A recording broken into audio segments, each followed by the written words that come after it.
Iya, ini memang tanpa kita sadari jumlahnya luar biasa besar dari segi masyarakat yang terlibat dan juga kemudian total kerugian yang terlibat juga dalam judi online. Terakhir pemirsa, informasi terbaru, polisi menangkap kembali 2 tersangka dalam kasus judi online yang lagi-lagi melibatkan anggota atau oknum karyawan dari Komdiji. Total artinya sudah ada 16 tersangka dari kasus judi online ini. Kita coba akan dalam hal ini bersama dengan 2 narasumber kami sudah hadir di studio Apa Kabar Indonesia Pagi.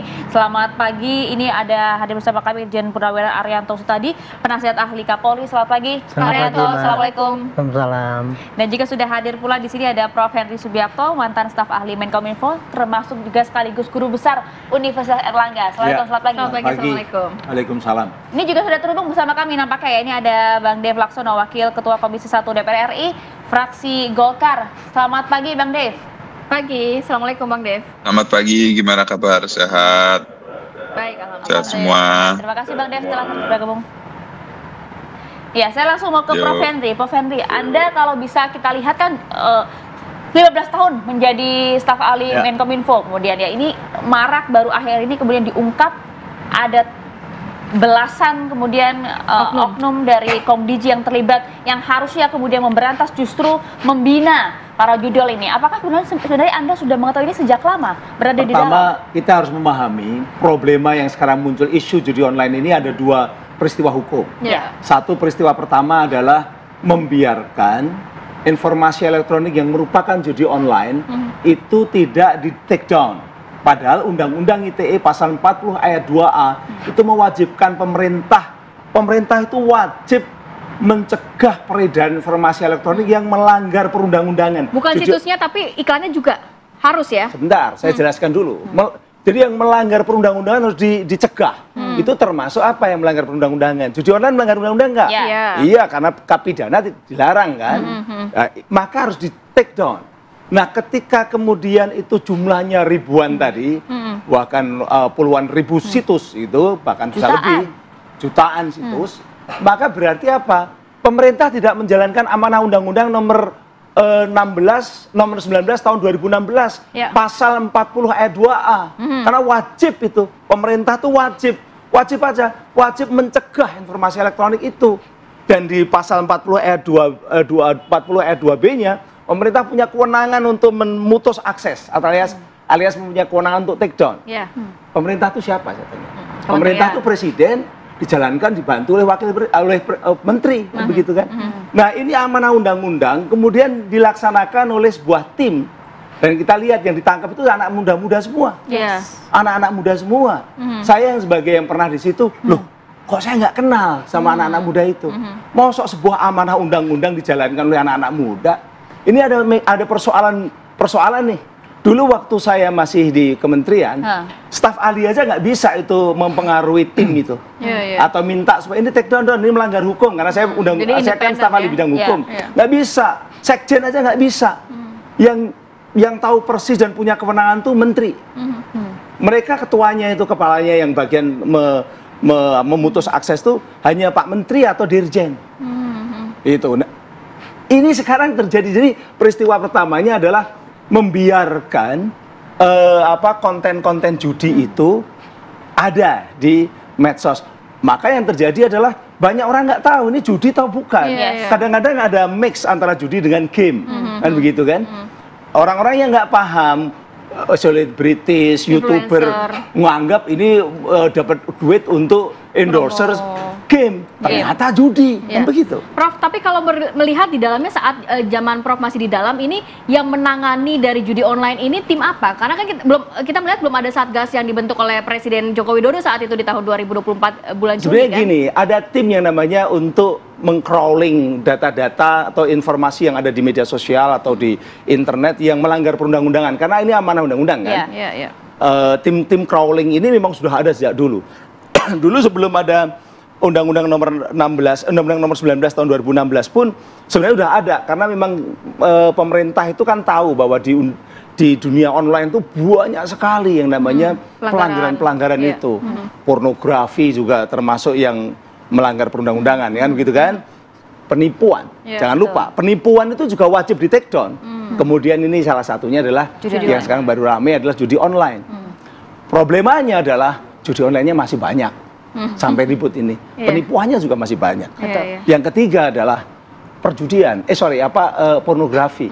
Anda kalau biasa main Twitter Di itu, platform X ya? waduh, itu yang namanya trending topik tiap malam itu sange itu adalah pornografi. Pornografi. Nah, Jadi ini problemanya adalah sistematis, gitu loh. Ya, tapi Prof, Anda sudah melihat nggak, atau justru sudah mengendus sebenarnya ini sudah sejak lama berada di Komdiji ini? Ya, kalau saya sih mengendus dalam artian problema banyak sekali pelanggaran hukum tuh banyak. Pasti ada keterlibatan Pasti, orang dalam. ya. Belum tentu kan, waktu itu kan kita nggak tahu ya. Kemudian ketika judi ini saya kira-kira tahun lalu dapat informasi bahwa tadi setiap situs tuh punya nilai. Nilainya antara 5 juta kan gitu, 5 juta sampai 8,5 juta. Iya. Bayangkan kalau ada orang punya 5.000 situs, berarti dia, dan yang jadi catatan adalah ini orang yang harusnya bertugas, tapi dia tidur saja selama 1 bulan, tidak blokir, tidak men-take down, itu dapat 5 juta per situs minimal. Kalikan saja. Kalikan berapa ribu, terus pemainnya berapa, kan begitu. Nah inilah makanya ini serius, makanya sebenarnya bagus ketika presiden ada bikin satgas itu bagus. Problemanya adalah kalau saya sebagai orang yang kebetulan tahu ya, tidak semudah itu. Tidak semudah itu. Yang bisa ditangkap oleh teman-teman kepolisian adalah yang nampak saja. Sementara di dunia digital ini banyak sekali yang mereka itu sembunyi di belakang kebebasan online. Polisi kan juga punya tim siber ya, Tia. Dan juga kalau berbicara mengenai penegakan hukum kan memang awalnya preventifnya ada di Komdiji, kemudian ujungnya ada di penegakan hukum di pihak kepolisian, penindakannya begitu ya. Sejauh ini sebenarnya apa sih kalau dari Pak Arianto melihatnya kendala dari pihak kepolisian ini untuk memberantas dari judi online, dan mungkin pasal-pasal apa yang bisa dikenakan kepada para pemain ini, Pak? Ya, terima kasih ya. Saya ingin fokus ya, terakhir ini kan yang diributkan kan judi online ya, gitu ya. Judi itu polisi sekarang memisah menjadi 2, judi konvensional dan judi online. Tapi kenapa judi itu menjadi susah diberantas ya? Ini memang judi itu bagian daripada molimo kalau dulu, maling, madat, main, narkoba dan sebagainya itu. Dari dulu memang judi itu sulit sekali diberantas. Karena apa? Itu hampir merupakan bagian dari budaya daripada kita. Dan sekarang apalagi dengan adanya ini online digital, ini, tadi sudah disampaikan oleh Profesor bahwa untuk membedakan apakah itu judi atau bukan pun masih sulit kan, gitu kan. Jadi memang udah risiko kehidupan ini, Pak, judi itu memang sulit sekali diberantas. Tetapi dari pengamatan saya dulu ya, dari sejak saya dinas sudah 50 tahun yang lalu, selama 50 tahun di polisi itu judi itu memang sulit sekali diberantas. Apa yang membuat sulit sebenarnya, Pak Arianto? Karena satu ya, sangat masif ya, mudah sekali, sangat masif dan tidak mudah diketahui. Kalau dulu konvensional sih gampang ya, secara fisik bisa dilihat. Kalau sekarang kan nggak kelihatan. Belum lagi mati 1 tubuh 1000 ya. Ya, terus kemudian para korbannya pun banyak yang nggak melapor ataupun apa gitu. Jadi memang sangat sulit sekali, dan kemudian dan judi itu sangat menarik ya. Bagi orang yang kekurangan uang biasanya kan larinya ke judi, akhirnya ketipu. Atau bagi orang yang hobi pun ya, dia masuk ke situ. Bahkan sekarang bisa hanya menaruh uang 10.000 sudah bisa bermain itu yang terutama kemarin dikeluarkan gitu oleh direktur cyber kami, Pak, sekarang dengan 10.000 rakyat bisa langsung masuk ke situ dan itu terjerat. Nah, judi itu bisa diberantas kalau dari pandangan kami sih ada 3 ya. 1, preemptif, artinya itu mencegah secara dini. Ini bukan ranahnya polisi lagi, itu harusnya ranah seluruh masyarakat.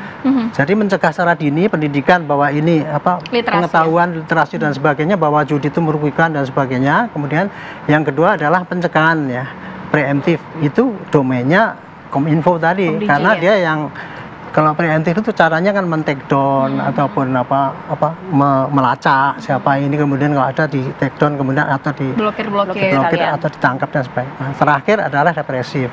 Kebanyakan kemudian pasti ini kok marak, itu pasti penegakan hukumnya pasti nggak benar ya. Ya memang betul, tapi itu bukan satu-satunya akibat daripada penegakan hukum yang nggak ini ya.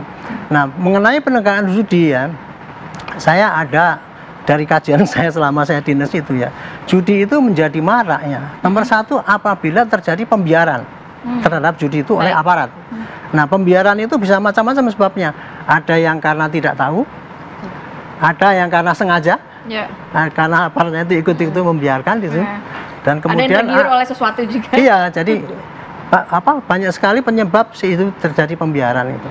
Apalagi yang terakhir adalah adanya kolusi antara pemain dengan itu. Setahu saya dulu ya, judi itu tidak akan mungkin bisa eksis apabila dia tidak izin pada aparat setempat. Nah, artinya akan ada peluang keterlibatan. Pasti ada, pasti ada.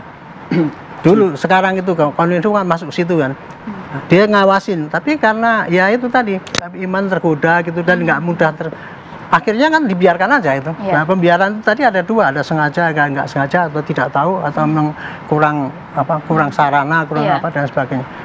Begitu kompleksnya ya gitu, sehingga kita memang harus memerangi ini harus secara masif. Itu dia, melibatkan semua masyarakat, semua aparat dan sebagainya, dari preemptifnya, pencegahannya dari semua yang terlibat di situ harus betul-betul diawasi oleh atasannya, jangan sampai dikolusi. Itu dia, Satgas Judi Online kan juga mengeluhkan. Jadi sejak dibentuk hingga saat ini total sudah ada 3,2 juta situs yang kemudian diblokir, tapi masih saja ada. Mati satu tumbuh 1000 bahasanya Bang Dev. Ini seperti apa, Bang? Ya, memang pemberantasan ini tidak bisa dilakukan hanya dalam waktu singkat saja, harus panjang, dan juga tidak bisa hanya di jaringan pemain saja, harus sampai dengan ke tingkat atasnya. Nah, makanya yang seperti sudah disampaikan oleh Prof dan juga oleh Pak Irjen, ini dasarnya itu adalah pada selama masih ada hasrat keinginan daripada masyarakat pemain, masih merasa bisa mendapatkan keuntungan, masih bisa mengeruk pendapatan yang besar, ya pasti masih akan berjalan terus. Jadi ya rule of supply and demand-nya itu. Nah, selama chain-nya itu tidak bisa diputuskan, ya ini masih akan berjalan terus. Nah, jadi pendekatan sosialisasi kepada masyarakat itu tetap penting harus dilakukan, ya, agar demand itu bisa menurun, kesadaran masyarakat bahwa mereka ini sedang ditipu oleh bandar dengan menggunakan sistem elektronik, bahwa uang mereka sedang dikeruk keluar. Nah, ya, ini masih akan berjalan terus. Jadi pengusutan itu harus dari semua lini, baik para yang melindungi mereka, apakah itu aparat pemerintah kah, atau apakah itu ada suatu jaringan mafia kah, itu semua yang harus diterkuak, harus dibongkar, dan juga ada baiknya juga bila prosesnya ini bisa disampaikan ke publik, jadi diketahui persis siapa-siapa saja orang yang membackinginya, siapa yang mereka yang mengerjakannya. Nah, kalau itu bisa dibongkar, nah jadi semakin jelas, akhirnya semakin terlihat alurnya kemana, dan juga akan lebih memudahkan untuk aparat pemerintah mengusut dan menindak mereka-mereka semua yang terlibat di dalam jaringan setan ini. Oke, kalau kemarin juga ada keterangan dari pihak Komdiji bahwa memang setiap harinya 10.000 sampai dengan 20.000 situs judi online ini sudah di take down. Tapi kenapa rasanya kok agak sulit? Apakah begitu mengakar? Termasuk yang kemarin juga terlibat oknum Komdiji ini, apakah hanya small group? Tapi ternyata di dalamnya cukup besar yang membackingi dari judi online. Kita akan bahas lagi mengenai hal ini sesaat lagi, tetap bersama kami di Apa Kabar Indonesia Pagi. Baik, kembali lagi di Apa Kabar Indonesia Pagi. Memang judi online ini sangat meresahkan karena memang bisa juga merugikan negara. Kemarin juga menjadi atensi juga dari Prabowo Subianto, Presiden RI, terkait judi online yang semakin marak dan juga masif. Dan bentuknya pun juga beda-beda. Beda-beda sekali bentuknya. Pak Prof, kalau berbicara mengenai ini kan hanya sekian belas orang begitu ya, karyawan atau staf dari Komdiji. Takutnya nih, khawatirnya ini hanya small group, ternyata ada lagi backingan yang lain di sana. Gunung es ternyata. Nah, apakah memang pengawasan di dalam kementerian sendiri yang ada kelalaian kah? Atau memang mereka cukup lihai sehingga menggunakan teknologinya semakin canggih dan lain sebagainya itu? Atau ada celah dari segi aturan? Tim ini dulu ada di lantai 8, istilahnya begitu ya. Tim lantai 8 itu tim yang memang punya teknologi yang canggih, dia mesin crawlingnya tak canggih, bisa mencari apa saja, punya data apa saja, karena dia bisa cari itu di internet dan sebagainya. Nah, yang bisa melaksanakan itu anak-anak muda. Maka direkrutlah anak-anak muda. Ya dipimpin oleh ada ASN, 1-2 ASN yang masuk di situ. Makanya yang sebagian besar ditangkap itu anak-anak muda, bukan ASN loh. Yeah. Ada ASN yang agak senior itu karena memang harus tanggung jawab di situ. Tapi yang lain itu masih ada yang baru ASN tahun 2020, yang lain-lain malah masih belum jadi ASN, kontrak, mestinya kontrak. Tapi tugasnya adalah masa depan Indonesia. Besar, ini masa depan Indonesia. Kalau rusak, Indonesia yang rusak.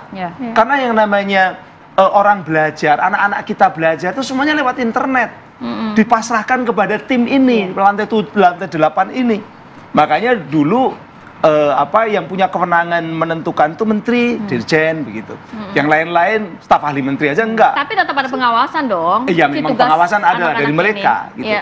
Makanya ini perlu ini ke depan itu menteri yang baru Bu Mutia Hafidz harus membuat mekanisme yang lebih tajam. Karena ini amanah undang-undang.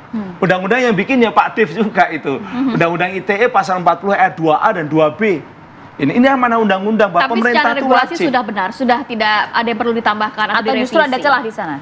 Ya tadi mekanismenya yang kenyataannya Anda lihat apakah pornografi sudah tidak ada di internet? Masih ada. Masih ada. Banyak. Kalau misalnya pemerintah sudah memblokir, minimal kita pakai VPN untuk mengakses itu. Atau judi itu kalau udah diblokir, minimal pakai VPN. Tapi kalau di Play Store ada, di di Play Store atau di Apple Store atau apalah yang itu ada, berarti kan legal. Karena berarti apa? Yang diperintahkan undang-undang itu sudah dilaksanakan, kan pemerintah kan tidak boleh melanggar undang-undang. Kalau melanggar undang-undang kan presidennya di-impeach. Contohnya undang-undang apa yang masih abu-abu? Bukan abu-abu, bahkan sangat tegas. Pemerintah wajib mencegah peredaran informasi elektronik yang melanggar perundang-undangan. Itu kan jelas. Apa yang melanggar perundang-undangan? Tadi judi kan melanggar perundang-undangan. Karena dilarang sama KUHP pasal 303. Ya kan, pornografi juga dilarang oleh undang-undang pornografi, tapi kan masih ada. Berarti apa? Pasal yang ada di undang-undang ITE itu tidak dijalankan dengan benar karena mekanismenya masih banyak bermasalah.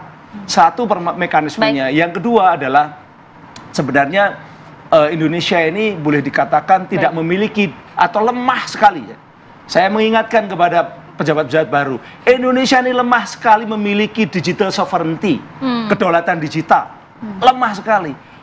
Boleh dikatakan kalau Anda lihat di X, lihat di medsos, orang melanggar hukum, orang melecehkan agama, orang menawarkan judi, menawarkan pornografi, membantu pelaku-pelaku judi, itu dibiarkan.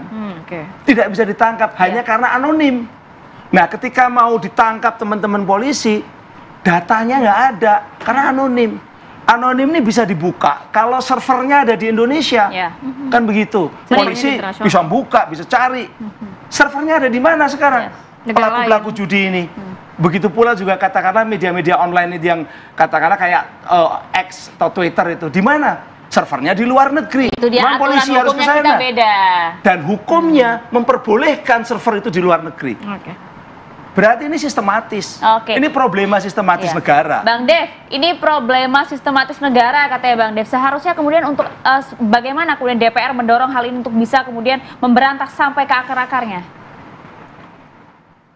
Ya, gini, kita pertama apresiasi kepada seluruh aparat hukum yang telah berhasil melakukan gebrakan ini. Ini di awal pemerintahan Prabowo Gibran, beliau pemerintahannya sangat serius untuk menindaklanjuti dan juga mengejar seluruh bandar-bandar judi ini.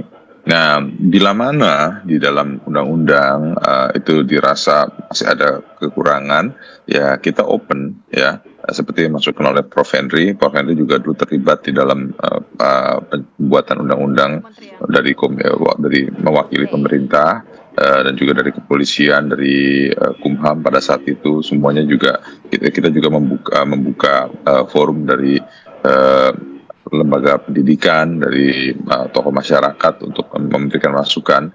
Nah, ya bila mana di undang-undang ITE sekarang itu kurang, ataupun juga mungkin perlu diperkuat di dalam undang-undang PDP, ya kita selalu welcome untuk direvisi ulang kembali, atau cukup dengan urunan-urunannya ya, dengan peraturan pemerintah yang bisa membuat peraturan-peraturan mewajibkan, misalnya contohnya tadi Prof yang disampaikan tentang server, jadi diwajibkan di Indonesia. Nah, sekarang kan data center nasional itu sudah ada dari PDN, lalu data center swasta itu juga sudah banyak ada di mana-mana, di Jakarta saja yang besar itu sudah ada beberapa. Jadi secara infrastruktur tidak ada alasan lagi untuk para agregator ataupun juga para pengampu data untuk menyimpan datanya di Indonesia. Nah, itu secara infrastruktur. Jadi sekarang tinggal didorong secara aturannya, lalu dan juga fasilitas pendukungnya seperti kapasitas listriknya, lalu jaringan internetnya, bandwidthnya, itu semua yang harus ditingkatkan. Di net itu kan kalau itu tugasnya dari Bakti ataupun dari Kominfo itu sendiri, dan juga dari BSSN untuk memastikan bahwa jaringan kita itu benar-benar terlindungi dengan baik. Yang pasti ini semua melibatkan berbagai macam sektor, karena harus diingat juga seperti yang Pak Prabowo beberapa kali utarakan, ratusan triliun setiap tahunnya keluar dari Indonesia karena penggunaan permainan judol ini. Jadi jelas-jelas ini menghabisi cadangan devisa kita, merusak ekonomi kita, dan pasti menghancurkan kehidupan banyak orang, karena kita melihat sendiri, kita dengar cerita-cerita sedihnya para korban-korban judol itu kehilangan segala-galanya, sampai kehilangan keluarganya, kehilangan mata pencahariannya, sampai mereka ada yang mencuri, menipu, juga melakukan hal-hal kriminal lainnya hanya karena adiktif ini. Baik.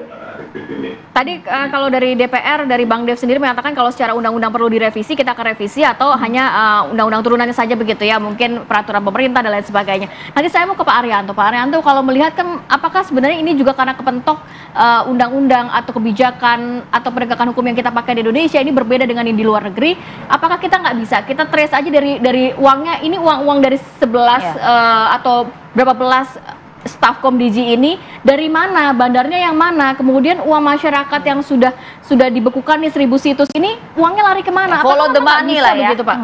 Sangat sulit ya, itu sangat terbentur dengan aturan undang-undang yang ada. Tadi diceritakan selama ini ya, judi sudah sangat merugikan rakyat, merugikan negara dan sebagainya itu.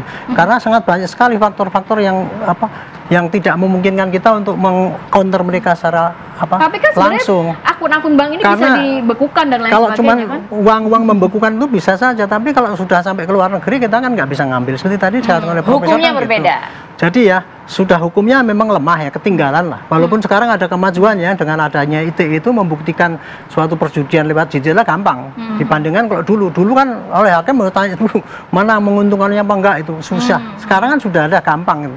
Tapi itu pun tentu nggak bisa diterapkan kan. Jadi sekarang ini ya dari aspek hukum sudah ada kemajuan, tetapi dengan apa yang eksis itu belum mampu untuk berarti akan terus seperti ini dong, Indonesia akan terus menjadi ladang untuk para. Makanya ini pompong Pak Prabowo bergencar itu, nah sekarang kita bangkit semua sama. Dari pembinaan tadi ya, preemptif itu tadi, semua masyarakat maupun semua segala unsur itu ikut-ikut membantu menangkis perjudian itu supaya ini, kemudian preventifnya juga ditingkatkan, semua yang berkompeten itu ikut mengadakan pencegahan, dan yang terakhir adalah penegakan hukum. Penegakan hukum itu kalau menurut saya ini nggak ada 1% lah daripada yang terjadi di lapangan. Nah itu dia, nggak ada 1% ya, bakal kita bahas nanti. Lebih kecil kita lagi lanjutkan ya, Pak Arianto ya. Saat lagi usai jeda, tetap sama kami di sini di Apa Kabar Indonesia Pagi pemirsa.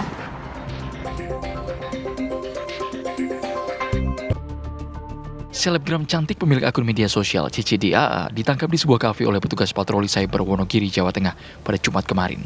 Tersangka telah mempromosikan atau endorse situs judi online sejak 1 April 2024 hingga 24 Oktober 2024. Petugas juga mengamankan barang bukti 1 unit telepon genggam warna orange dan 1 buah kartu ATM. Kejadian tersebut diketahui pada hari Kamis tanggal 24 Oktober di Cafe Shop Walakea, Jatisrono. Akun Instagram milik tersangka yang bernama @ceceda CECEDAAA dengan pengikut sejumlah 10.000 follower. Cukup lumayan banyak ini untuk endorse. Bahwa pemilik akun tersebut inisial C, di mana dalam situs yang dipromosikan tersebut bernama Tuaga, dan sempat berganti nama menjadi Tahu Play yang memuat tentang perjudian tersebut. Tersangka dalam melakukan promosi endorse judi tersebut sejak tanggal 1 April 2024. Dalam mempromosikan link situs bermuatan perjudian tersebut, tersangka lakukan setiap hari sebanyak 2 kali, yaitu setiap jam 3 sampai jam 13 siang, jam 3 subuh dini hari ya, dan jam 13 siang dini sampai jam 20 malam. Dalam pemostingan di story Instagram, tersangka melampirkan gambar berupa testimoni percakapan terkait kemenangan dalam melakukan perjudian di situs tersebut. Atas perbuatannya, tersangka terancam hukuman maksimal penjara 10 tahun dan denda 10 miliar rupiah. Dari Wonogiri, Jawa Tengah, Agus Sabtono, TV One mengabarkan.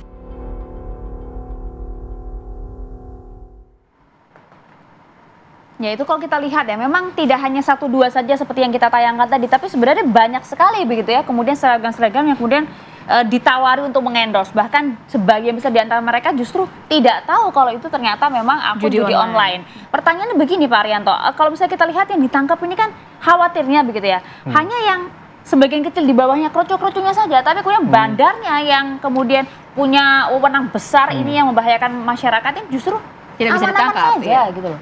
Memang karena kondisinya memang demikian itu tadi sudah dikatakan ya, secara hukumnya lemah, walaupun sudah maju tapi masih lemah dibandingkan dengan tantangan yang kita hadapi. Celah hukum yang seperti apa Pak Arianto? Itu tadi, hukum kita kan hanya bisa menjangkau orang-orang pelaku pidana itu yang ada di Indonesia. Kalau pelaku itu ada di luar negeri, berbuat di luar negeri, hukum kita tidak bisa menjangkau menyuruh polisi nangkep dia, itu nggak bisa. Dan kita juga nggak akan mungkin kita pergi ke sana minta izin pejabat situ untuk nangkep dia, nggak akan mungkin bisa kayak gitu. Gitu. Jadi ini masalah ini masalah serius, nggak bisa kita cuman selesaikan dengan kulit-kulitnya saja, itu harus secara masif sampai ya. akar-akarnya. Mulai dari tahap pembinaan itu tadi ya, pembinaan harus secara masif, semua unsur terlibat, literasi terus supaya tidak banyak korban-korban yang terjerat. Untuk preventif itu aparat yang dikasih kewenangan untuk mencegah secara fisik gitu ya, itu harus efektif dan disertai pengawasan dari atasannya supaya dia tidak sampai kolusi gitu. Nah yang terakhir penegakan hukum ya itu tidak cukup dengan undang-undang yang sekarang ada, harus undang-undangnya direvisi. Saya mengusulkannya KUHP itu kan ada perbaruan termasuk khusus bagaimana hukum acara untuk masalah tindak pidana digital, harus khusus itu sehingga nanti tidak hakimnya tanya ini tanya itu kan ya nggak akan mungkin dapat gitu. Coba kita tanyakan ke Bang Dev. Bang Dev, ada catatan dari Pak Arianto, ini harus ada revisi undang-undang, KUHP-nya direvisi karena memang beberapa case kita terpentok dengan undang-undang yang digunakan di luar negeri, begitu penegakan hukum yang berbeda dari Indonesia dan juga luar negeri, sehingga yang ditangkap hanyalah mungkin influencernya, kemudian juga pegawai Komdiji, tapi bandar-bandar utamanya ini justru lolos begitu, tidak bisa ditangkap. Iya, apakah itu dibuat KUHP khusus digitalisasi ya, khusus kriminal digital, atau dari sisi undang-undang perbankan sendiri yang perlu diperbaiki undang-undangnya sehingga bisa lebih tepat mengejar mereka yang melakukan transaksi di luar negeri, atau di undang-undang ITE sendiri ya, atau cukup dengan aturan undang-undang. Nah itu ya perlu ada telaah sendiri dari Kementerian Hukum dan juga dari Kepolisian dan Kejaksaan sehingga ada masukan semuanya dan memberikan kekuatan yang pasti baik kepada aparat hukum untuk penelusuran dan juga penyidikan dan juga penindakan pada mereka yang terlibat di dalam permainan ini. Nah, ya ini kita minggu ini kita akan melakukan Komisi 1 ya, akan melakukan raker dengan semua mitra-mitra. Juga dengan Bu Menkom Digi, nantinya juga akan kita bahas apa strategi khususnya dan juga apa yang Ibu Menkom Digi butuhkan dari DPR untuk memberikan otoritas dan kekuatan, apakah dari sisi penganggaran ataupun sisi regulasi, untuk memberikan otoritas kepada Komdigi sendiri untuk melakukan penindakan apakah secara internal ataupun juga eksternal, begitu. Oke, Prof, bagaimana Prof kemudian untuk bisa mengejar nih ujung pimpinan dari judol ini, apakah kemudian harus ada kesepakatan siber antar negara atau bagaimana? Memang kalau pengalaman Uni Eropa adalah itu kenapa Uni Eropa 27 negara itu bikin cybercrime-nya itu 1. Undang-undang perlindungan data pribadinya GDPR juga 1. 27 negara. Itu supaya mereka bisa kerjasama. Indonesia ini sama Singapura aja beda. Sama Kamboja beda. Katanya Indonesia hebat di ASEAN. Tapi gandeng anggota-anggota negara ASEAN nggak bisa untuk penegakan hukum yang sama. Ini yang membedakan antara Indonesia dengan yang namanya Uni Eropa. Oleh karena itu coba Anda lihat, Undang-Undang ITE itu menyebutkan begini pasal tentang judi ini, 27 ayat 2. Dengan sengaja tanpa hak. Kenapa ada kata-kata tanpa hak yang mendistribusikan? Kalau saya orang Singapura, saya berhak dong saya bikin judi. Kalau saya orang Kamboja, saya berhak karena di sana diperbolehkan. Makanya yang tidak berhak itu hanya yang orang-orang yang ada di Indonesia. Betul. Gitu loh, itu undang-undangnya begitu, itu untuk mengantisipasi. Nah sekarang persoalannya adalah yang dibuat di luar negeri masuk ke sini, kemudian kita tidak bisa apa-apa, tidak bisa juga melakukan penanganan karena tidak ada kerjasama yang kuat antar negara dalam konteks penegakan hukum atau kesamaan-kesamaan di dalam membuat aturan-aturan. Yang kedua adalah tadi server pelaku-pelakunya itu server yang kalau polisi mencari alat bukti, servernya ada di luar negeri, bukan di dalam negeri, dan itu diperbolehkan oleh peraturan pemerintah bahwa ini kan kalau namanya judi online, kemudian platform-platform digital itu kan namanya penyelenggara sistem elektronik sektor privat. Nah itu di undang-undang kita, di perundang-undangan kita PP itu server untuk sektor privat ini boleh di luar negeri. Ya di luar negeri semua. Nah itu, tapi artinya kementerian kita, Komdiji kita harus bagaimana? Harus merubah. Di internalnya ini loh. Harus merubah. Jadi ini yang pertama, Komdiji ini harus mengembalikan yang namanya digital sovereignty, kedaulatan digital. Apalagi pakai AI nanti ke depan ini, kedaulatan digital kita akan diaduk-aduk. Bangsa kita bisa berubah hanya gara-gara artificial intelligence dan sebagainya dan bisa rusak. Maka harus ada kedaulatan digital. Gimana caranya? Pertama adalah semua infrastruktur dan semua data itu harus di dalam negeri.